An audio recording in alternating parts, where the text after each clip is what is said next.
Robert, thank you for joining me in this discussion to talk about hazard tree identification, management, and how to shift the paradigm from just maintaining clearances on a routine maintenance basis to also proactively identifying, prioritizing, and mitigating those outside the right of way hazard tree risks. So, to start off, can you tell us a little bit about how you traditionally would do this? And as a former vegetation manager for PG&E, I know you have a great depth of knowledge. So, can you tell us about the traditional approach, and then we can start from there? Yeah, absolutely. Thanks, Brad. Traditionally, there's kind of two ways of looking at it. There's clearances, and then we have strike trees. So clearance trees, we want to make sure different areas have different legal requirements as far as minimum distances for vegetation. And a lot of the tree trimming and maintenance work is based on maintaining those clearances. But then you're also seeing a lot of out of the right of way strike trees. So hazard trees, whether it's a pest, a structural problem, climate change, and just an unhealthy tree in general. Those things are kind of outliers that generally don't always get inspected and can cause large problems. You kind of have two different buckets worth of work in that. What are some of the challenges in identifying these hazard trees? So I think a large part of it is there's budget and priorities, trying to maintain reliability, maintain safety, prevent wildfires. And so looking for the areas of concern that would be the largest. So trees that are closest to the power lines, trees that are overhanging the power lines, trees that without maintenance would grow into the power lines. Those things are concerns right away. Hazard trees out of the right of way that are tall enough to, let's say, fall and hit a power line are a little bit more difficult to identify and B, mitigate. A lot of the times with human eyes, you don't notice that the tree's dying until it's dead. And so then you've got a dead tree that is able to fall into a line or hit a power line, hit a transformer, or something like that could potentially cause a wildfire or even just a fire in a neighborhood. And that tends to require a little bit more expertise. Sending somebody out to get 4 to 6 feet of clearances is different than to do a tree risk assessment on what looks like a healthy tree to determine that this tree is stressed, this tree does possess a larger amount of risk, and it should be mitigated in some way. So you have a different set of problems, and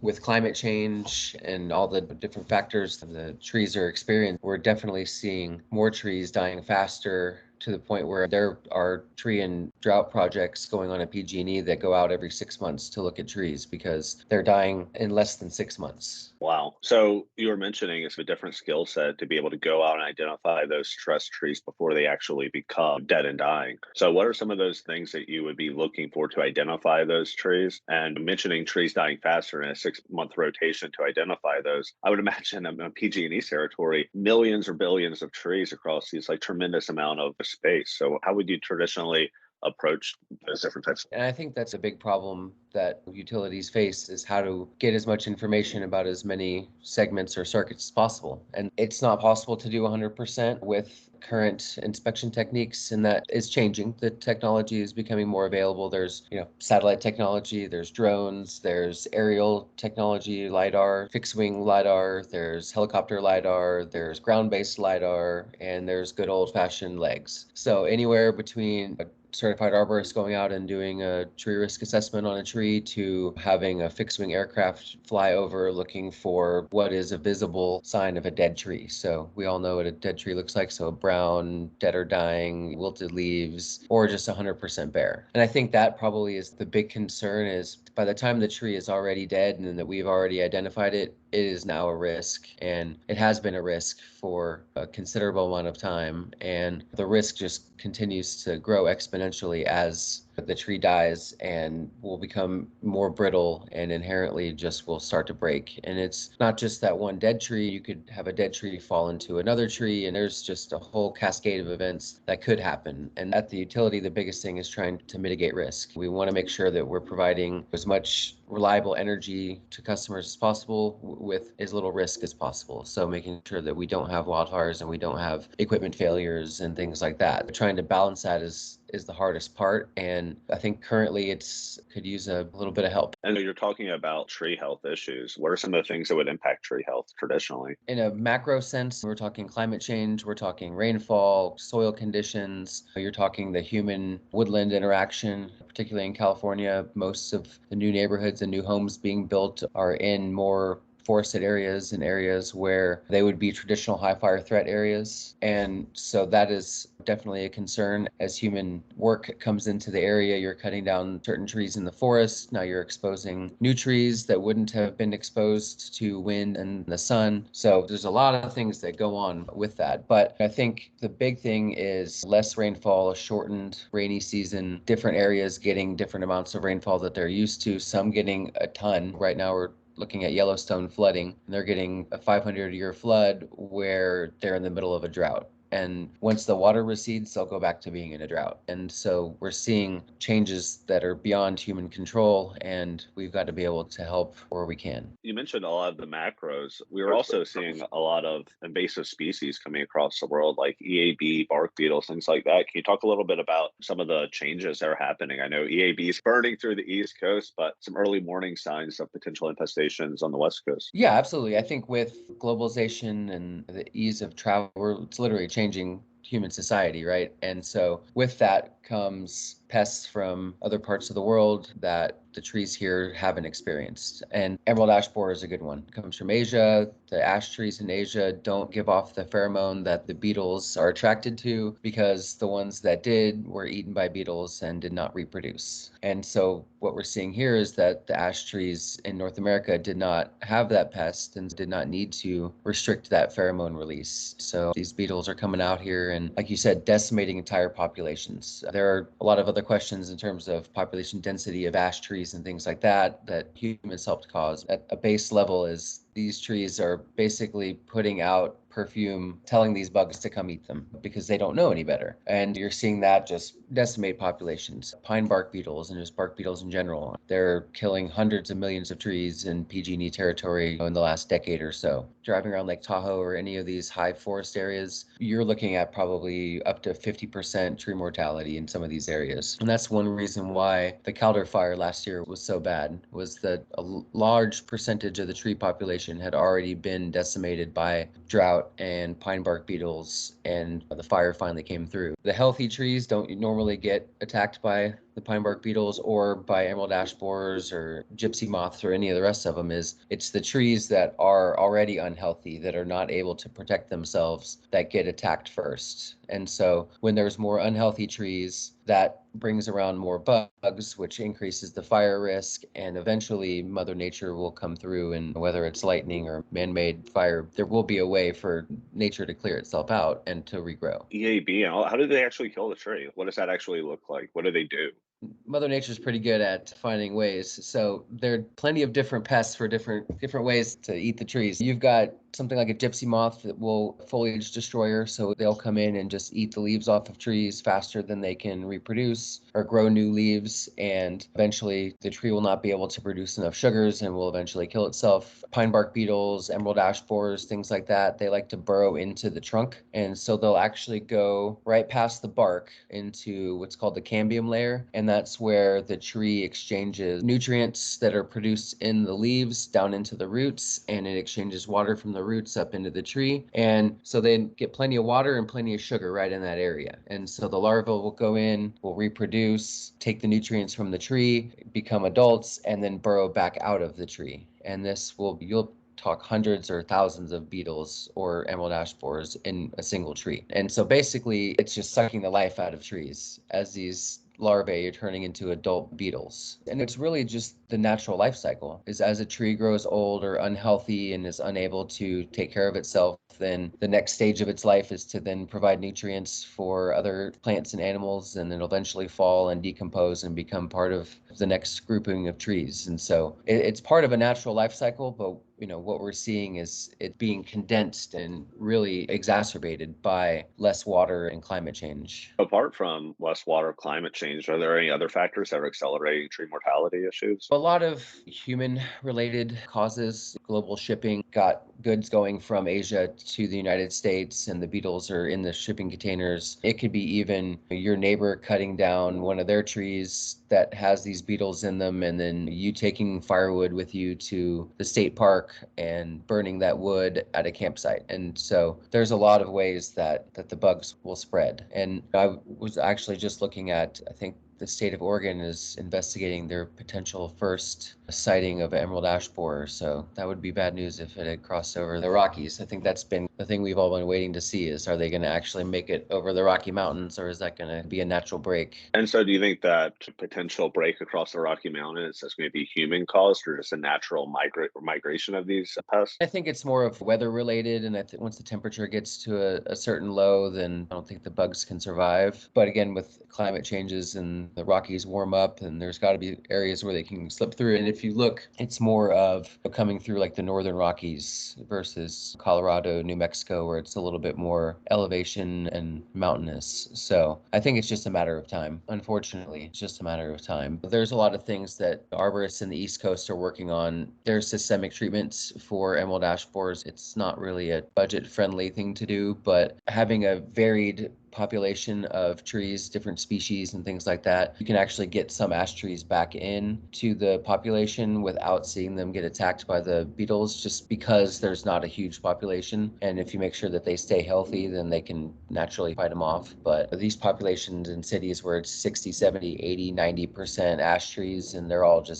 gone now, is that you'll never have that again. You got to have a good mix of population species and things like that to keep the tree health in a good place. So you were mentioning keeping the tree health in a good place and then some of those treatments that are not budget friendly. How do you keep a tree healthy? And then can you tell me a little bit about those options on once you identify an infestation, what can a utility do to potentially mitigate these trees declining and potentially falling in? Sure, yeah. And from a homeowner perspective or from an individual tree perspective, it's basically about nutrients, water, and oxygen. And so there's having that right mix, making sure that your trees have the right macronutrients, right micronutrients, that you don't have a lot of soil compaction. From a utility perspective, that gets a little bit more difficult. So you don't necessarily own the trees, you're maintaining the trees. Homeowners or property owners, the state, the government, really the property interest in the trees. And there's a little bit of a tug between the owners of the tree and the utilities who have the right of way. And then in terms of mitigating risk, you run in that same boat is a lot of the treatments for pine bark beetle infestations or emerald ash borers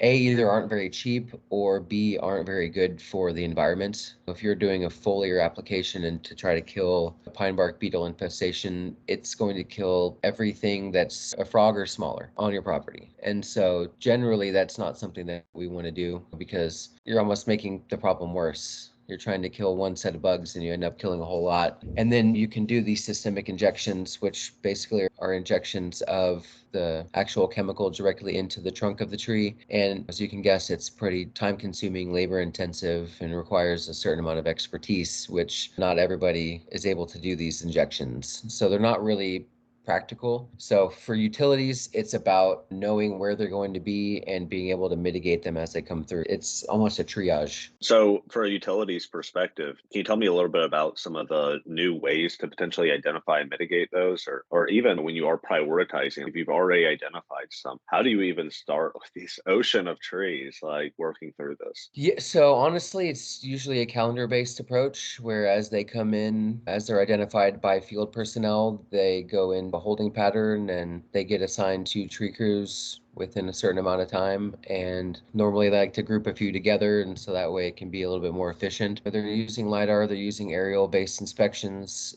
but then it's still going back and actually physically inspecting each one of these trees, then determining whether it possesses a risk or not, whether it's a hazard or not, and then whether it needs to be mitigated or not. So I think there's a lot of room for kind of data assessment. There's a lot of room to get ahead of the curve. There's a lot of room for utilities to maybe better understand where the future of these dead or dying trees are going to be. And that should make, with more data, they should allow utilities to make better decisions on where to run new lines or whether to underground in a particular area. And so I think as a program manager, the more information that I had, the better I was able to make a full and complete assessment of what needs to be done. And calendar-based approach and FIFOing the trees as they come in is probably not the best way of doing it. So there's definitely room for improvement. Yeah, it sounds like they get put on like the calendar. You do this, but you were mentioning earlier on in the conversation that some of these tree declines are happening in a 6-month period. And Mhm. by the time you've even identified them, they're already at risk. With this accelerating problem, how do you accelerate the response accordingly? It's impossible to do this annually, as you mentioned, and do every single area. So what is that way to do it where you have, for PG&E's sake, hundreds of thousands of miles of overhead assets, right? So that's millions of spans, I would assume, of potential risk vectors. So Right. when it's that grand of a scale, what do you do? Yeah, I think that's where the data part comes in, that if there was a way to provide a utility program manager with a risk matrix of all of their area of responsibility, overall tree health assessments based on amount of chlorophyll, foliar, fill out, water vapor, all the release and things like that from trees. I think basically the more data they have, you can really put the right people in the right place. Because on an individual circuit or individual segment level, we're not going to change climate change. It's something that we've got to respond to and deal with. And by getting the right people in the right place at the right time to look at the right trees, they're able to do a better job and to be more efficient. I think the big thing is early detection and why it's important. I think was trying to get to there's a big gap between when a tree starts to become unhealthy and when the tree finally dies, and then when the tree is identified as a dead or dying tree. And so during that time, the risk profile of that tree in that segment goes up, and a vegetation program manager or the field personnel or a VP somewhere might not realize that within a certain segment or a certain circuit that the risk in that area has now gone exponentially higher versus another area. And so by using satellites and things to gather information, to gather data, to use and predict and look at past tree mortality and future tree mortality, we can identify these stresses in unhealthy trees before the human eyes can. And I basically equate it to preventative medicine. If I wait to go to the doctor until I can't hold any food down and I've been vomiting for 6 months and it turns out I have stage 4 stomach cancer, there's not really much they can do about it. If I go in pretty quickly and tell them I'm having these problems and we can do the right diagnostic techniques, they can determine it, say it's stage 1, and do,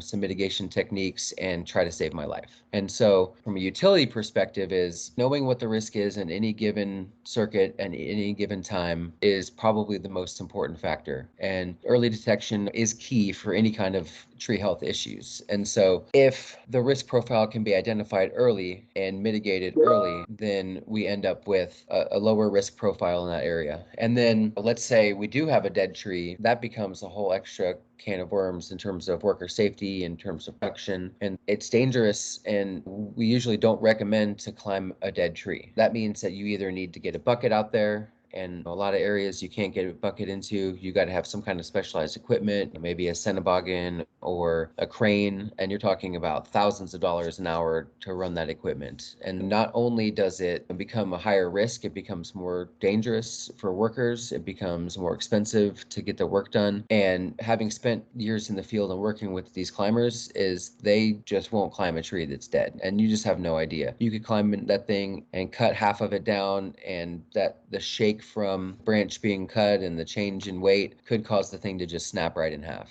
It's completely unsafe. And so it gets to the point where if we're able to identify trees before they die and help the utility to understand that, they can get crews out there to actually take the tree down in a quicker, more cost-effective manner, get trees done faster. And so it's about getting the right person at the right tree at the right time. So that way they're not cutting down a dead tree or they're not having to get a crane in and take half a day to take one tree down. That's a really important aspect of this early detection. But it still sounds like even with the importance of early detection, early remediation, there's still a lengthy process to be able to actually get this work done. It ends up where there will be trees that will fail and end up falling through lines. And then you've got not only tree workers out there, but you've got linemen out there, and you've got a few or maybe a few dozen customers that are out. So I think that's really the goal of what we want to not happen. So anything that can be done to mitigate that and to reduce the chances of that happening is what we're all out here really trying to do. But I think that's really the hard part, is helping get to the point where the trees are not in that bad of shape. We usually call those, at PG&E was a priority 1 tree. So that was a tree that had to be mitigated within 24 hours, and somebody had to be on site within visual distance of the tree until it was mitigated. And so you can imagine the logistics costs of having an inspector drive by or a lineman drive by and see a tree leaning into a power pole or something like that, and then having to sit there and wait for 3 or 4 hours until the tree crew shows up. And then it's time and materials. It's a budget killer. What would be some of the other elements that would make a tree a P1 versus a lesser priority? Yeah, so the priority one tree would be anything that is breaking the legal requirements. So depending on your area, it could be 18 inches, it could be 48 inches. Other states just have clearance, so 6 inches or more. But anything that's breaking that legal requirements, California is very strict on that. The California Public Utility Commission requires that all utilities keep a minimum approach distance for vegetation. So anything that's breaking the law is number one. And then anything that currently poses a risk that is within the next 24 hours, basically. So something that has fallen, something that has failed, but we call them a snag, right? So it fails, but the tree is leaning on another tree that's still standing. So it's already fallen tree, but something else is keeping it up. Things like that are what you're looking for. But again, this is things that have already happened, right? So the tree has already fallen or the tree has already grown in. And then the priority two trees are basically anything that needs to be mitigated within 30 days. So something that has a structural defect, something that shows evidence of pests or dead or dying, root upheaval, things like that. And again, it's all a time-based, right? It's all time or calendar-based approach. So, what I don't get profile of the area and profile of the segment to say, okay, this segment is, yes, it's in a high fire threat area, but it's close to the road and it's close to a neighborhood and there's a lot of irrigation around it. And this tree might not be as high of a risk as a tree that's 10 miles away in a high fire threat area in a former riverbed or something. There's just other factors that you don't really get to take into consideration without having all that information. And so as they come in, and just get them done as they go. So it's almost just like you're basically just triaging your days as you go along. And there's no way of saying, okay, is this truly a priority one tree, or does it just look like that? Or if it's a priority two tree, do I need to mitigate it today, or do I need to mitigate it in 30 days? Or is it something that we just need to look at and keep an eye on, and maybe it doesn't need to be worked on now? The budget at the utility, it's one of the biggest factors. There's not enough money to inspect and to trim and to work on every single tree. And so you have to build that risk profile in. And so doing just a calendar-based approach or a time-based approach, then there's inefficiencies in the system. But what is, in your estimation, like the biggest thing that's causing these trees outside the right of way? Yeah, I would say overall in California in particular, it's the drought. What we're seeing is a shorter rain season. So it used to be Halloween until you might get that last rain sometime in June, but more like in May. And now it's more, the rainy season starts about Thanksgiving. And this year in 2022, it did not rain in January or February. I think it was maybe 1/10 of an inch in those 2 months. And trees are experiencing less water, a shorter rainy season. It's supposed to be 103 today, and it's supposed to be like that for the next 4 days. And then we get a break and it goes to 99. It's hotter, it's drier, the wet season is shorter. And so these trees are extremely stressed. And you have structural defects in any tree, but a structural defect on a dead or dying tree makes it a higher risk. So there's always that factor. But I think the big one is climate change and drought. As these trees die, they're no longer, the roots are no longer holding them in the ground as well. They're becoming more brittle and they just are more prone to fail. And so you'll see trees that, for instance, will be drought stressed. So they will have been probably defoliated earlier last season. We got a good bit of rain in December, and so they will leaf out this year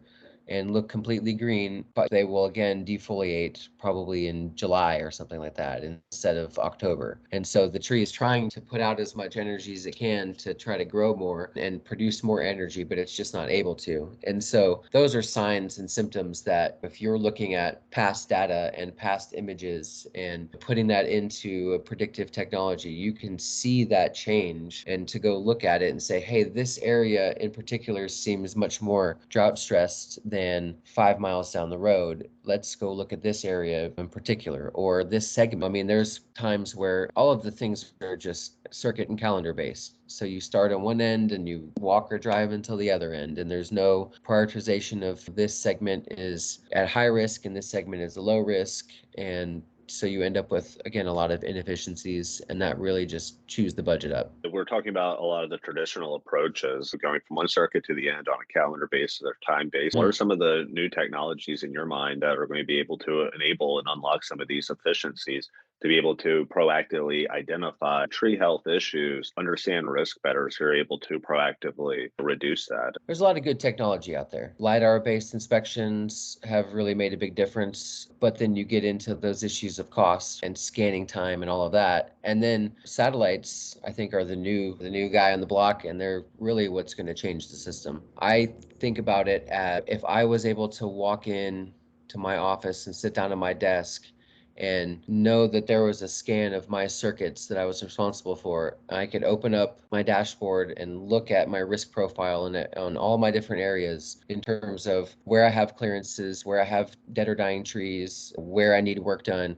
what are the risk factor in terms of high fire threat areas or schools or hospitals or things like that. I can put all of that together into a matrix and then use past data to predict what's going to happen in the future. I could probably skip half of the work that I need to do. And so by allowing the technology that we have and the technology that's getting better and better to do my initial tree health assessments, to do my initial clearance scans, to do my predictions, and to look at 5 years past of data, or to look at as far back as we can go to say, what did this tree look like 3 years ago? What did this tree look like 2 years ago? And to put that together, then I really am able to go and put the right people and put the crews in the right spot to do the most good. And so that really changes the game, right? It can still be a calendar base. You're still having work for the tree crews in certain areas, but you're able to not have the pre-inspectors hiking areas that they don't need to. You're not having tree crews trim some small oaks that are not a risk when they're skipping the 100-foot tall dead cedar. Budget is always going to be a concern because it will be with anything. And because budget is a concern and risk is a concern, then something else has to be worked on, and it's got to be efficiency. And LiDAR only gets you so far. It's expensive.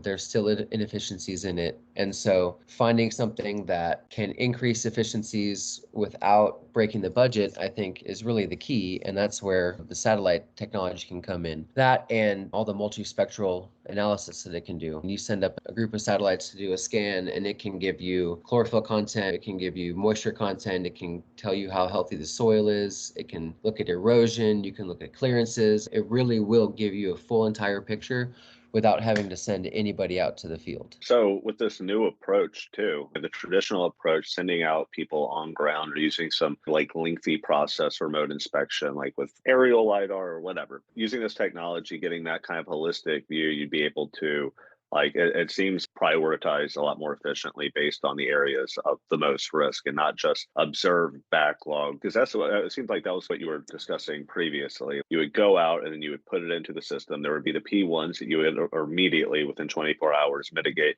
And then it seemed like the subsequent priorities would then just be fed into the backlog and then grouped together in geographic kind of similar areas and do it. So with this type of technology, how would you approach this problem differently? So with a risk-based platform instead of a calendar-based platform, I think it allows the right decisions to be made. If I only have $1 to spend today on tree work, I think I should spend it on the highest risk that we've identified today. And as a program manager walking in, I don't know where the nearest hospital is, or there's so many factors that it's really hard to put all those into the human mind. And so that's why we've got to be able to use technology. So I think having that information and having the right data and the right risk profile would allow the right tree crews to be doing the right work.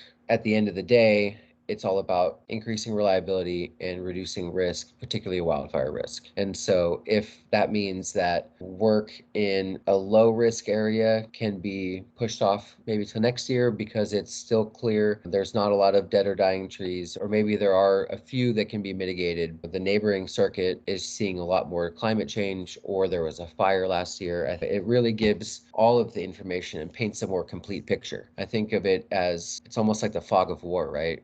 The U.S. military spends all this money to try to increase communication and visibility and knowledge to make decisions in the moment, and that it's the same thing, right? When I walk in and open up my computer and try to figure out what work needs to be done and when to release it and things, I'm looking through such a small pinhole of information that I can only do my best. And if the whole 360 picture opened up and I could tell you where my greatest 10% risk areas were, I can guarantee you that I would have tree crews working in those areas.